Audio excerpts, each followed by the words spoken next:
Hello, Danhausen here. Danhausen here to let you know that you are watching Dre41 Gaming. They do video games of some sort. Who knows? Danhausen doesn't. But you're very nice, very evil, do time. And if you do not watch this channel, you shall rue the day.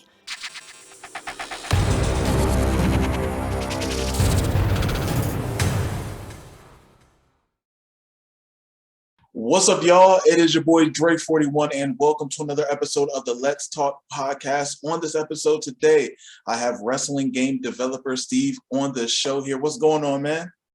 Yeah, not much, man. I'm doing good. How are you? I'm doing good, man. Nice and hot over here while it's snow on the ground and it's hot. It's weird. It's Connecticut. It's strange. How's it going over on that end? Last week we had the worst storm in like 10 years or something. So, I'm just glad that it's not raining. It's quite nice actually today. Decent weather. So I've been for a nice long walk. Okay, that's what's up. So I have you on the podcast, man, because I'm going to be honest. I was very intrigued on what I seen you post on Twitter. I tried to find any and everybody, who's making a wrestling game, and I follow them, and I'm a fan of it. I mean, we haven't seen this many developers come into the ring and really like dive into the deep end in making a wrestling game. And so it's very cool that you're throwing your hat into throwing your name into the hat. There we go.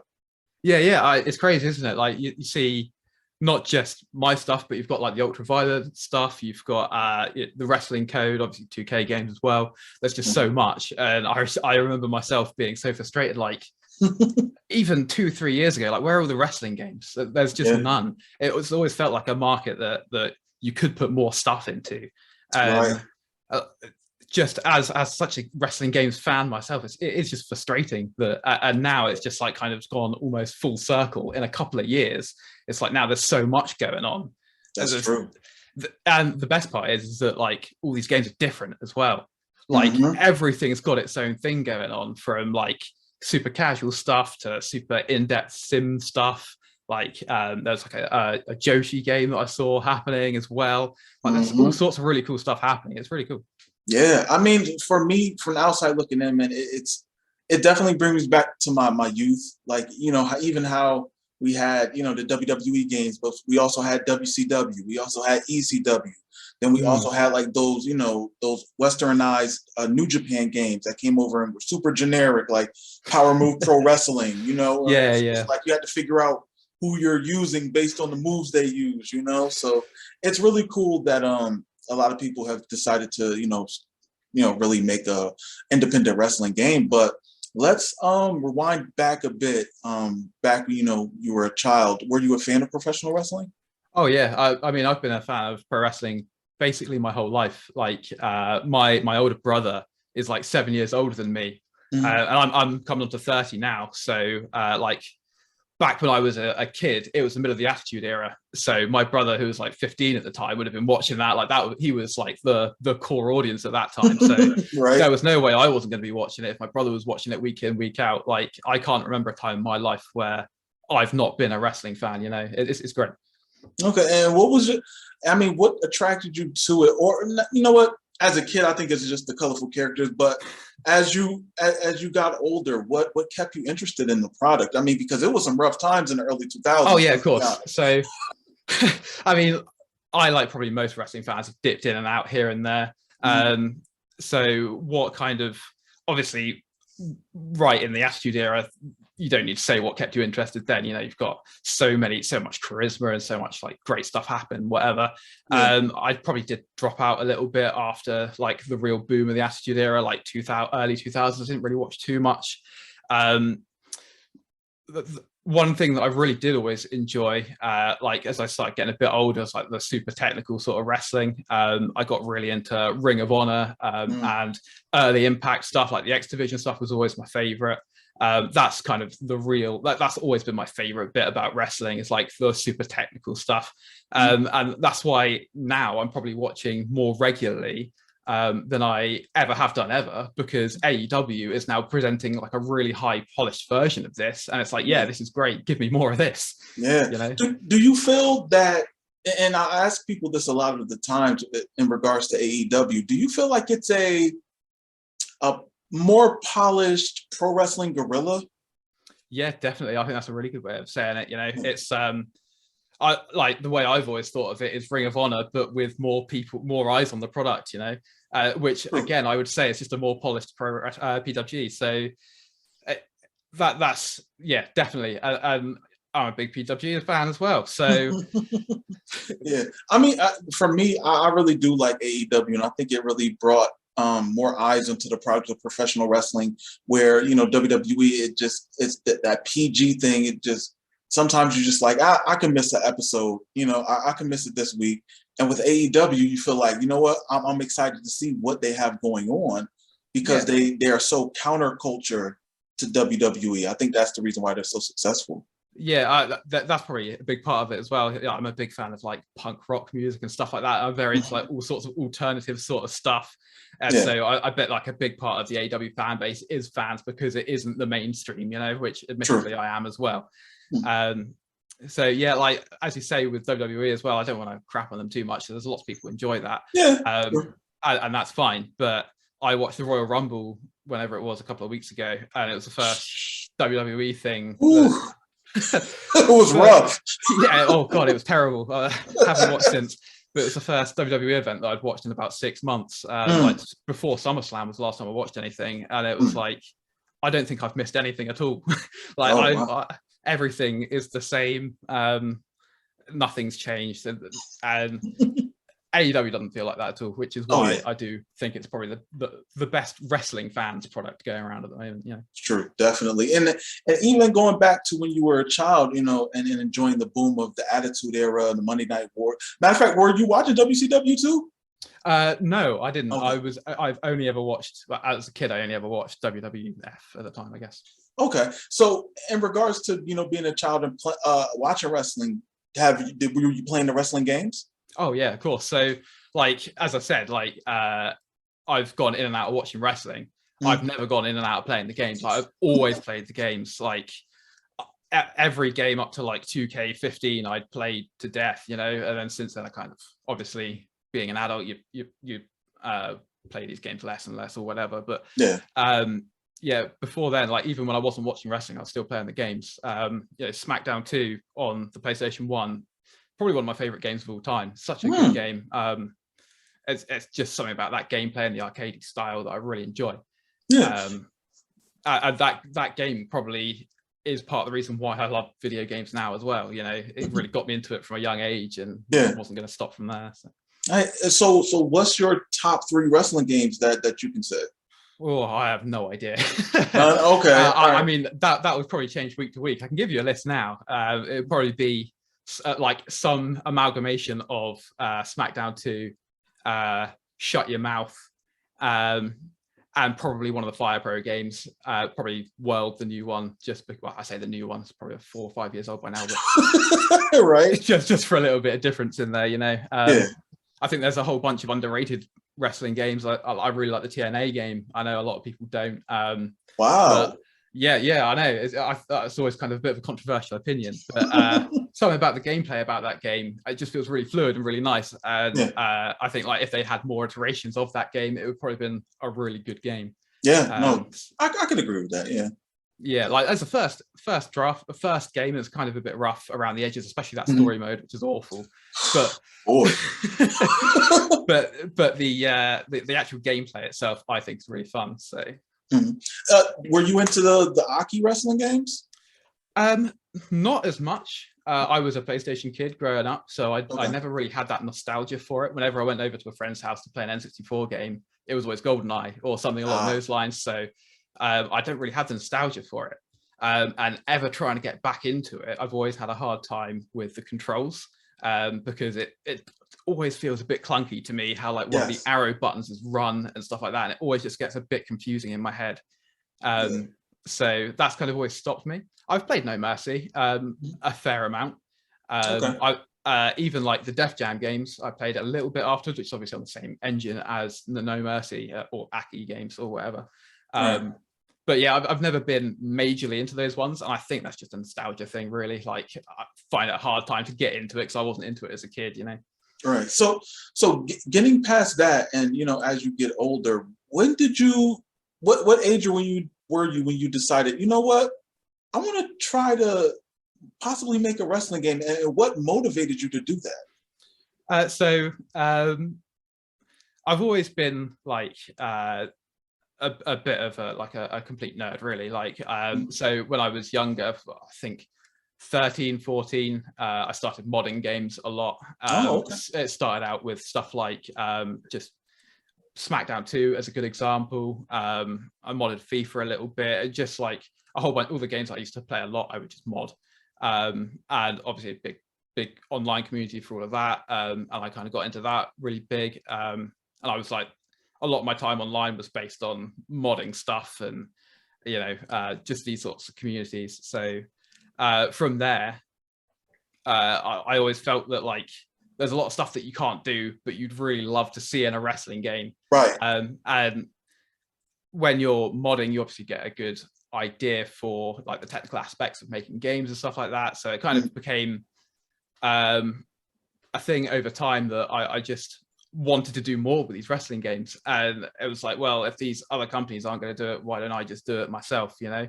The current iteration of the game is actually a second point of my second attempt at making a wrestling game.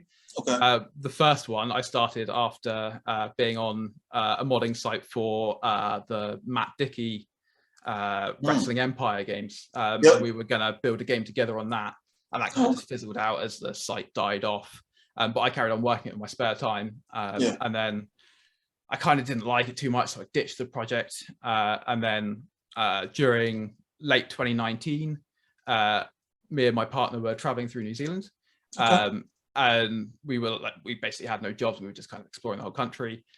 We got to a point where we really needed money. So we stopped off in Christchurch in New Zealand for a bit. And she found a temp job and I couldn't find any jobs. And being a software engineer, I tried to get a job online. I tried to like find freelance jobs and stuff like that. Which I was struggling doing. So I had a load of free time. And I was just, during that downtime, I was thinking to myself, I could probably try making a wrestling game again.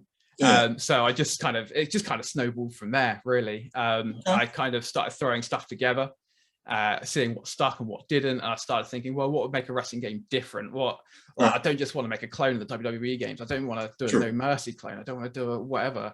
You know, I want to do something unique. And that's kind of where the whole dynamic grapples and the physics engine and stuff kind of came into my head a bit. And like remembering those old endorphin wrestling games and things, endorphin wrestling, like YouTube clips and stuff. Yeah, exactly. It's like, why can't that be a game in 2020 or 2019? I think it was when I started. So why can't that be a game? So that was just like where the idea came from. And from there, I just had the free time. I had the knowledge. I thought, why not just give it a go?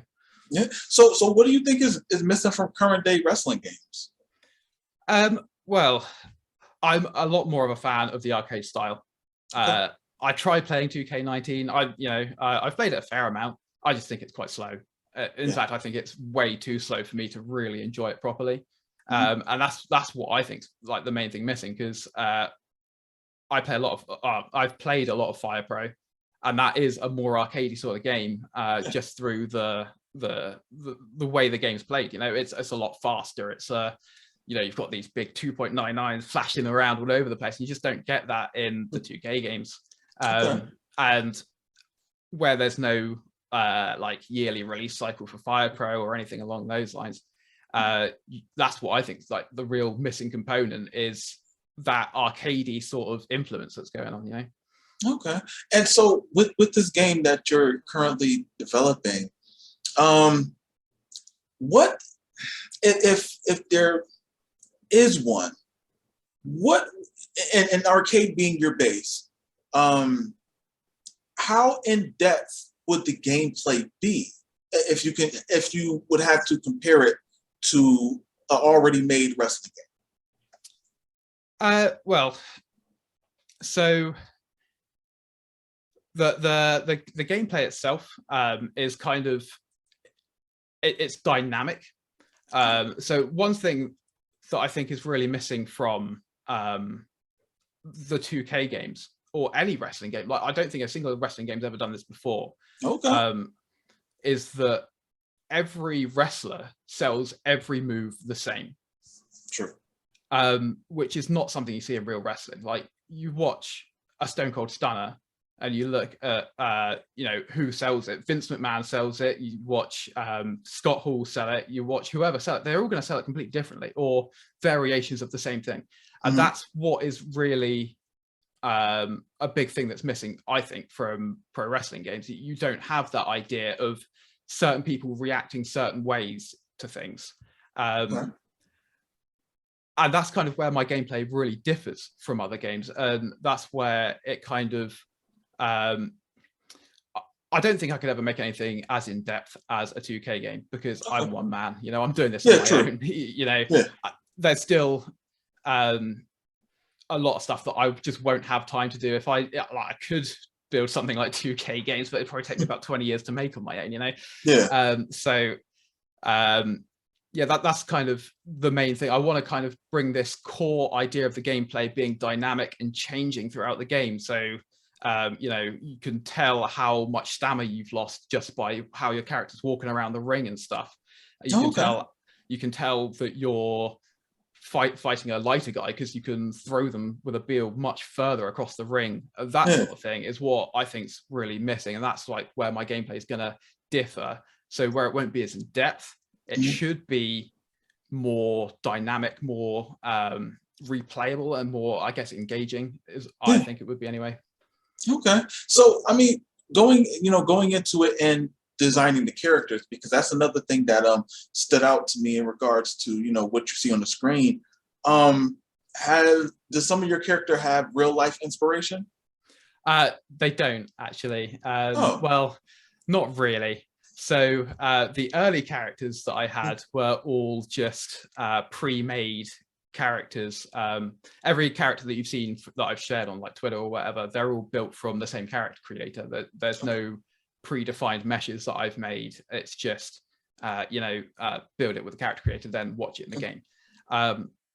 So the early characters were just using everything that came with that asset that I just imported into my game. So like, I saw a lot of people saying it looks like Orange Cassidy, which I wanted to lean into a little bit, but I really couldn't. So I saw the resemblance, but that was just a lucky coincidence. Really. The current characters, the Trunks and the kickpad dude, that's loosely based on CM Punk, because I did the GTS and I thought that kind of look went for him. It's just been using that ever since. But yeah, there probably will be parodies of real characters in the final game, but they're not being used yet. Yeah, I mean, for me, honestly, that never bothered me. I always enjoyed just gameplay. I mean, I have the Pro Wrestling 2 with a simple 1500 series. You ever heard of that? No, I haven't. Oh, it's basically the bargain bin version of SmackDown 2. Okay. But it was strictly for Japan only. It never came out in any other region. Hard to find too. You can probably find it on eBay.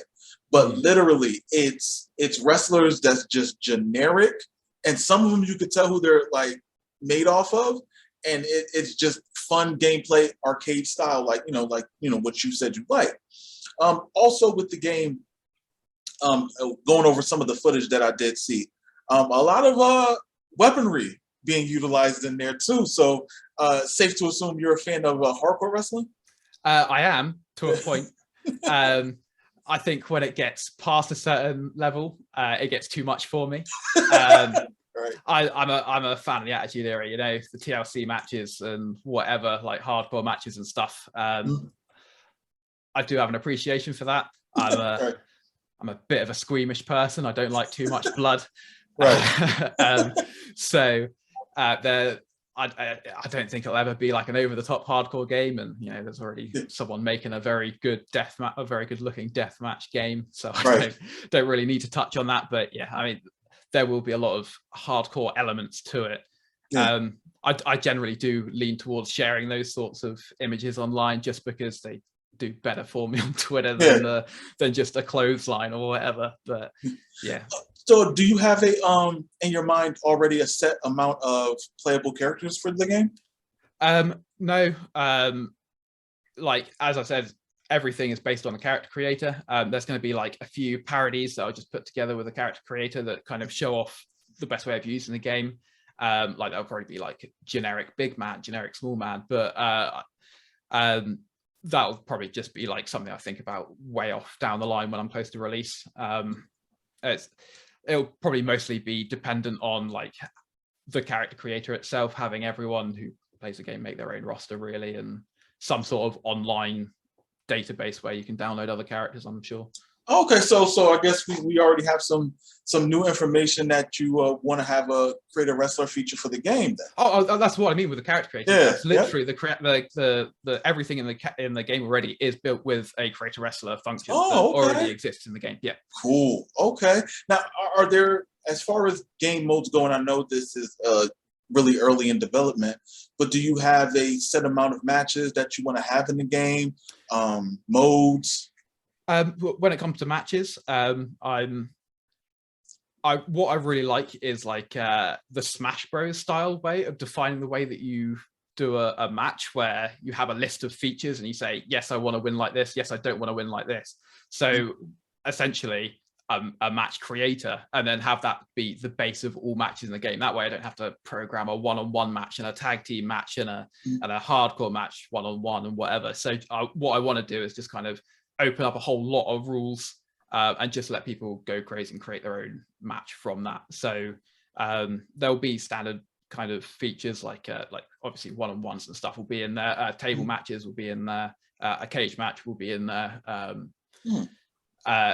And then any other extra rules like technical knockouts, 10 counts, whatever, that people want to add on top of that to kind of make their own matches. That's how that would work. As far as modes go, there's no concrete what I'm going to do yet. I want to have like the real basic exhibition and create modes and stuff.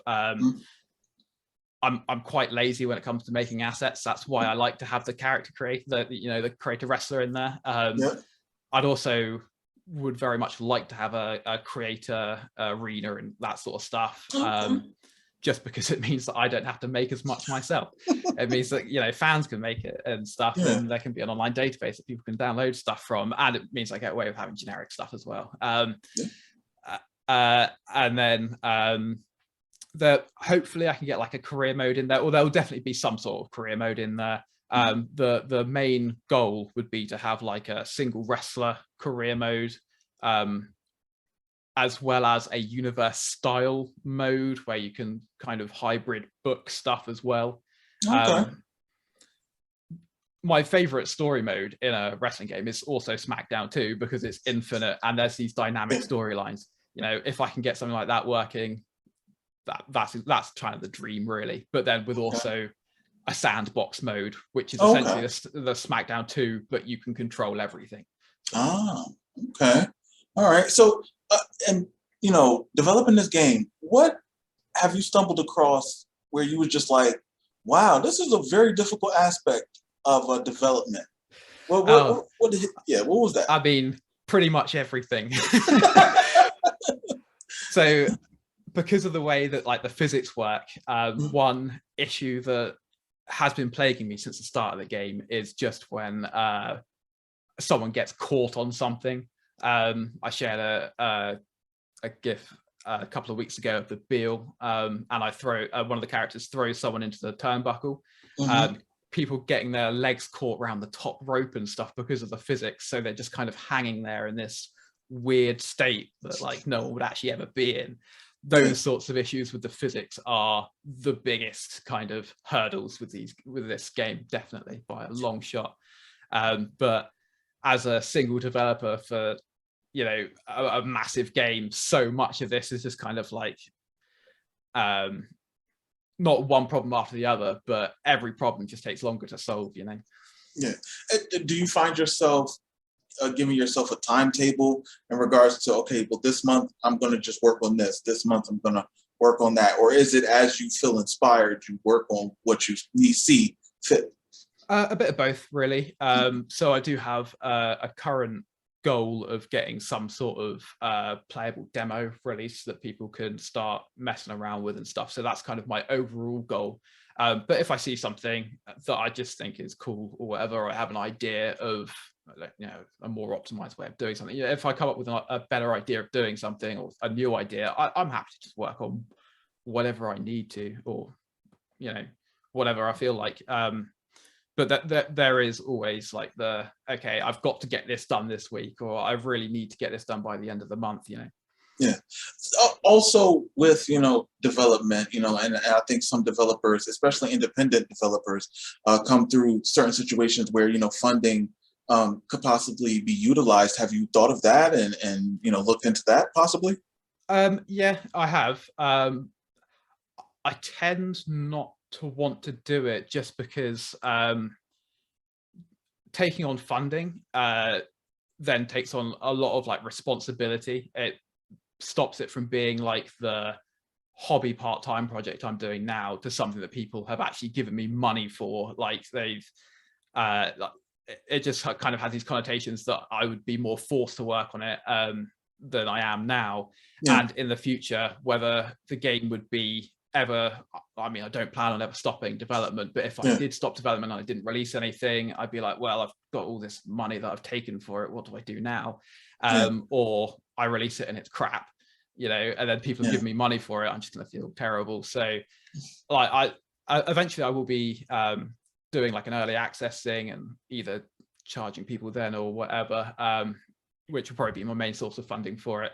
But I don't really want to do like a Patreon or a Kickstarter or anything, just because, you know. Okay. And so I'm assuming that you plan on releasing this on Steam then for early access then. Yes, that will be. So I'm only currently targeting PC. And yeah, I think if I do just a gameplay demo, it will probably be on like itch.io or something along those lines. So I don't have to set up a Steam page. But long term, when it's in a state that it's like, yes, I can start taking money for this, it'll be Steam first. Yeah.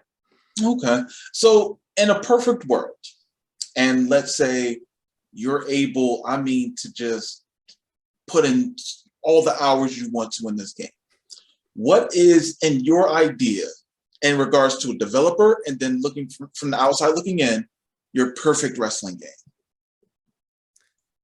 Ooh, I mean, that changes like day to day, you know. Okay. Your perfect wrestling game, I think in a lot of ways there already have been a few perfect wrestling games. Like I would consider SmackDown Shut Your Mouth to be a perfect wrestling game for what it is. Yeah, okay, yeah, I can run with that. Yeah. Like obviously it's a very old game, it doesn't hold up graphically with current games, but for the time it looked amazing. And if you want that style, that early SmackDown game style, that is the pinnacle of that. And I think that is kind of in and of itself getting close to what a perfect wrestling game would be. If you want a 2D arcadey game, you've already got Fire Pro, you know. Those are perfect games. And I think like I don't know, I think it's a bit of a hard question to answer, just because like my what I would want from a wrestling game or any sort of game kind of like changes day to day, you know. Yeah. Yeah. I mean, for me, and I don't think I've ever really stated what I always felt like was a perfect wrestling game, but I always enjoyed the presentation of Japanese wrestling. I always enjoyed the enthusiasm of the commentary team, the how the referee counts, you know what I'm saying? Even the crowd reaction. I play a lot of old school Japanese wrestling games now, currently. So I like them throwing in the streamers. Just the presentation, the wow factor of before the match starts and after the match, and you know, they got confetti and they give you big stupid trophies, and it's like, where you gonna put these trophies? You know, and they give you the big check, you know. So it's just like I always enjoyed that, and I always thought that, you know, as wrestling fans, we missed out on so many Japanese wrestling games as kids because number one, we could never see it on TV, and if we didn't understand it, we're not gonna watch it. Yeah.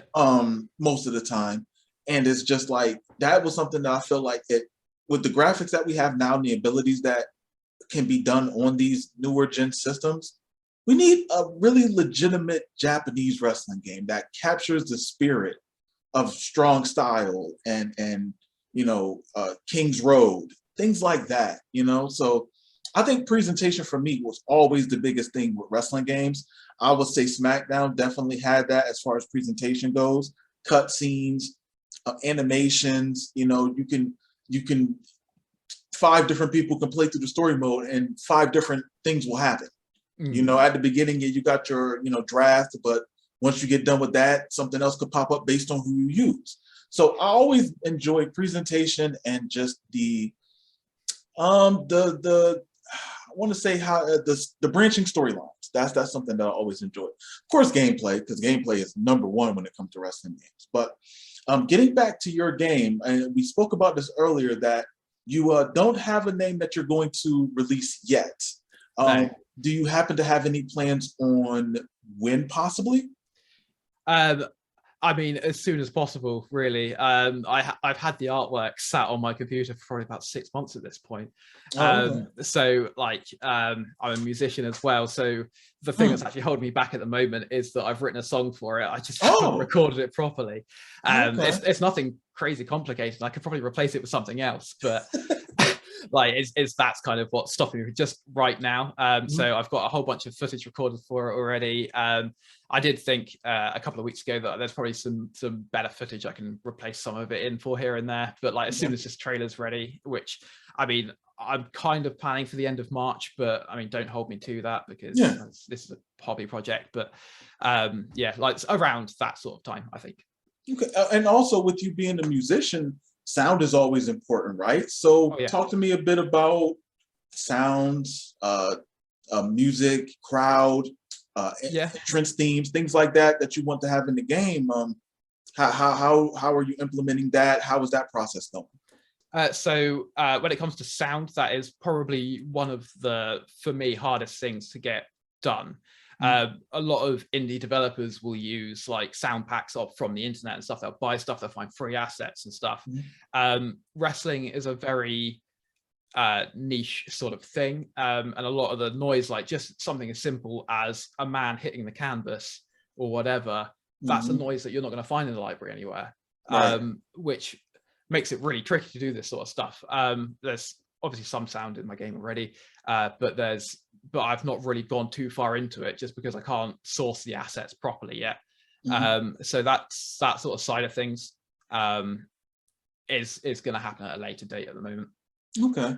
All right. So not taking up too much of your time, we'll get to a speed round in regards to the game and, a little bit outside of your game as well. So the first question is scale of 1 to 10. How difficult of a process has it been developing this game? Ooh, I would say an 8. 8. All right. How many? Well, no, you already answered that question because it's left it open-ended. So we're going to skip that one about how many matches. Number of wrestling gear that you have set already? Gear, not a lot. 10 different pieces. Everyone's wearing the same thing in my gifts for a reason. All right, gotcha. Arenas, how many? There's currently just the one. Okay, but I thought I saw different rings, different ring styles. So that's just different rings. Oh right, yeah. So there's a 6-sided ring, and then there's the 4-sided ring. So there are 2 of those. They're replaceable in the same arena. So how difficult has it been to do the moves in the game, program those? That's actually probably the hardest part, actually, just because I'm not using traditional baked animation. This is probably out of the scale of 1 to 10. This is a 10. I do a lot of procedural animation, which means the animation is driven by code rather than someone hand animating stuff. And getting that to look right. A lot of my really early stuff looks quite janky because it's first iterations of this dynamic grapple system. It does allow me to do really cool stuff picking people up slower when you're exhausted, picking people up slower when they're heavier than you, picking people up quicker when you're lighter, and that sort of stuff. But yeah, that is by far the trickiest part of getting this game right. All right. Who has the better booking, AEW or Attitude Era WWF? Oh, that's a good question. I would probably say Attitude Era WWF, just because, you know, you've got Steve Austin and The Rock. You know, that is just such an iconic feud, at least to me, that it's kind of definitely up there with the greatest ever. Yeah, AEW is great, and there was a lot of rubbish stuff in the Attitude Era as well. There was a lot of great stuff. There was also a lot of crap. But yeah, I think, yeah, just for Austin Rock, I don't think anything could really top that, at least for me. Okay. Favorite wrestler of all time? Bryan Danielson. Wow. Okay. That's a surprising pick. Really? Yeah. I thought it would have been somebody in the Attitude Era. Oh, really? Oh, yeah. Well, I mean, I could have said The Rock or Jeff Hardy, or, you know, it probably changes day to day as well. You know, a lot of my favorites of anything change every day. But in terms of just like actual wrestling skill themselves, and I think he's a great promo as well. He's very entertaining to watch. Yeah, I think there's been plenty of times where I've only watched wrestling for Daniel Bryan or Bryan Danielson or whatever you want to call him, you know. So for me, that's definitely cool. My favorite. That's cool. That's cool. Well, Steve, I want to say thank you very much for being on the Let's Talk podcast and, you know, talking about, you know, your love of professional wrestling, wrestling games, and also the game that you're currently developing. I'm going to have a link in the description below for your Twitter account. Anything else you want me to plug, just send it to me and I will have it in the description below. Guys, you have to follow him. He's creating something very, very special. And just let him know that you are very interested in his game, because I'm telling you, I've seen it, and it's. I mean, even in early development, it's really good. It's coming out really, really good. You can see the progress. But thank you once again, Steve, for coming on the Let's Talk podcast. Anything you want to say to the people that are interested in your game? Well, you know, just if you like what you see, just share it. That's the best way of helping me out right now. Obviously, leave a like if you can, if you like it. If you can just retweet. I'm only on Twitter at the moment. Maybe I'll be on more later. But yeah, just share what you can. I always love seeing it. So. All right. Well, thank you once again for coming on, guys. Like, subscribe. Let me know what you think about this game in the comment section below. Other than that, stay safe. Catch you guys on the next video later.